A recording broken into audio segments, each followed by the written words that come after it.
Hi friends, ಎಲ್ರಿಗೂ ನಮಸ್ಕಾರ. ನಾನಿವತ್ತು ಕಟೀಲಲ್ಲಿದ್ದೇನೆ. ಕಟೀಲಲ್ಲಿ ಶ್ರೀ ದುರ್ಗಾಪರಮೇಶ್ವರಿ ದೇವಸ್ಥಾನದಲ್ಲಿದ್ದೇನೆ. ಇವತ್ತು ಶುಕ್ರವಾರ ಎಷ್ಟು ಜನ ಇದ್ದಾರೆ ಅಂತೇಳಿ ನೋಡಿ. ನೀವು ಗಾಡಿ ನೋಡಿದರೆ ಗೊತ್ತಾಗ್ಬೋದು ನಿಮಗೆ ಎಷ್ಟು ಜನ ಇದ್ದಾರೆ ಅಂತೇಳಿ. ಪಾರ್ಕಿಂಗ್ ಮಾಡಲಿಕ್ಕೆ ಜಾಗ ಇಲ್ಲ. ನಾರ್ಮಲ್ ಡೇಸಲ್ಲೆಲ್ಲ ಇಷ್ಟು ಕ್ರೌಡ್ ಇರೋದಿಲ್ಲ, ಬಟ್ ಶುಕ್ರವಾರ ಮತ್ತು ಗೌರ್ಮೆಂಟ್ ಹಾಲಿಡೇಸ್ ಎಲ್ಲ ಇದ್ದಾಗ ಇಷ್ಟು ರಶ್ ಇರುತ್ತೆ. ಇವಾಗ ನಾವು ದೇವಸ್ಥಾನದ ಒಳಗಡೆ ಹೋಗ್ತಾ ಇದ್ದೇವೆ. ದೇವರಿಗೆ ಪೂಜೆ ಆಗ್ತಾ ಇದೆ. ಹೋಗ್ಬೇಕಾದ್ರೆ ನಿಮಗೆ ಕ್ಯೂ ಅಲ್ಲಿ ನೋಡ್ಬೋದು, ಇಲ್ಲಿ ಸ್ಕ್ರೀನ್ ಹಾಕಿದ್ದಾರೆ. ಸ್ಕ್ರೀನಲ್ಲಿ ದೇವರದ್ದು ಡೈರೆಕ್ಟ್ ಲೈವ್ ತೋರಿಸ್ತಾ ಇರ್ತಾರೆ. ನಾನಿವಾಗ ದೇವಸ್ಥಾನಕ್ಕೆ ಬಂದ ಟೈಮ್ ಸುಮಾರು 10 ಗಂಟೆ ಆಗಿದೆ. 10 ಗಂಟೆಗೆ ಇಲ್ಲಿ ಎಷ್ಟು ಜನ ಇದ್ದಾರೆ ಅಂತೇಳಿ ನೋಡಿ. ನಮ್ಮ ಕಟೀಲಮ್ಮನ ದರ್ಶನ ಮಾಡಲಿಕ್ಕೆ ದೂರದಿಂದ ಬರ್ತಾರೆ ಇಲ್ಲಿಗೆ. ಸಣ್ಣ ಸಣ್ಣ ಮಕ್ಕಳನ್ನು ಕೂಡ ಕರ್ಕೊಂಡು ಬರ್ತಾರೆ.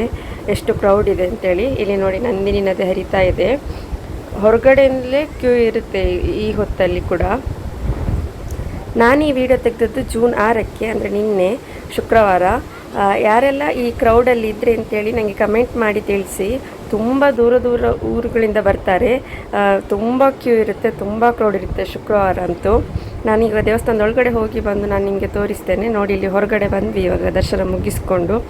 ಇಲ್ಲಿ ಹೊರಗಡೆ ಕೂಡ ದೊಡ್ಡ ಸ್ಕ್ರೀನಲ್ಲಿ ದೇವರದ್ದು ಲೈವ್ ಹಾಕಿರ್ತಾರೆ. ನಿಮಗೆ ಇಲ್ಲಿ ಕೂಡ ದರ್ಶನ ಮಾಡ್ಕೊಳ್ಬೋದು. ನಾವು ದುರ್ಗೆಯ ದರ್ಶನವನ್ನು ಮಾಡಿಕೊಂಡು ಹೊರಗಡೆ ಬಂದು ಈ ಅಂಗಣದಲ್ಲಿ ಕುತ್ಕೊಂಡು ಒಂದು 5 ನಿಮಿಷ ಕುತ್ಕೊಂಡ್ರೆ ಸಾಕು. ಮನಸ್ಸೆಲ್ಲ ತುಂಬ ಶಾಂತವಾಗುತ್ತೆ. ಅದೇ ರೀತಿ ತುಂಬ ಖುಷಿನೂ ಆಗುತ್ತೆ.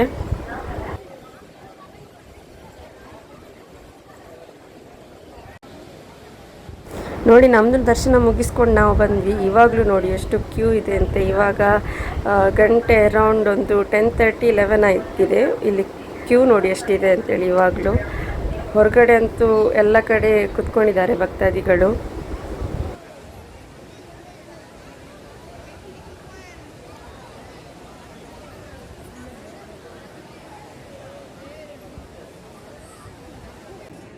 ದೇವರ ದರ್ಶನವನ್ನು ಮಾಡಿಕೊಂಡು ಇವಾಗ ಊಟಕ್ಕೆ ಬಂದಿದ್ದೇವೆ. ನೋಡಿ ಎಷ್ಟು ಜನ ಇದ್ದಾರೆ ಊಟದ ಹಾಲಲ್ಲಿ ಕೂಡ. ಅಮ್ಮನ ಪ್ರಸಾದವನ್ನು ಊಟ ಮಾಡಲಿಕ್ಕೆ ತುಂಬ ಜನ ಬರ್ತಾರೆ. ನಾವು ಊಟ ಮುಗಿಸ್ಕೊಂಡು ಹೊರಗಡೆ ಬರಬೇಕಾದ್ರೆ ಇಲ್ಲಿ ಕ್ಯೂ ನಿಂತಿದ್ದಾರೆ ಊಟಕ್ಕೆ. ಎಷ್ಟು ಜನ ಇದ್ದಾರೆ ಅಂತೇಳಿ, ವೆಯ್ಟ್ ಮಾಡ್ತಾ ಇದ್ದಾರೆ ಅಂತೇಳಿ ನೋಡಿ. ಕಟೀಲು ದುರ್ಗೆಯ ದರ್ಶನ ಮಾಡಿ ತುಂಬ ಖುಷಿ ಆಯಿತು. ಅದೇ ರೀತಿ ಅನ್ನಪ್ರಸಾದವನ್ನು ಕೂಡ ಊಟ ಮಾಡಿ ತುಂಬ ಖುಷಿ ಆಯಿತು. ಮತ್ತು ಇನ್ನೊಂದು ವಿಡಿಯೋದೊಂದಿಗೆ ಸಿಗ್ತೇನೆ. ಎಲ್ರಿಗೂ ಧನ್ಯವಾದಗಳು.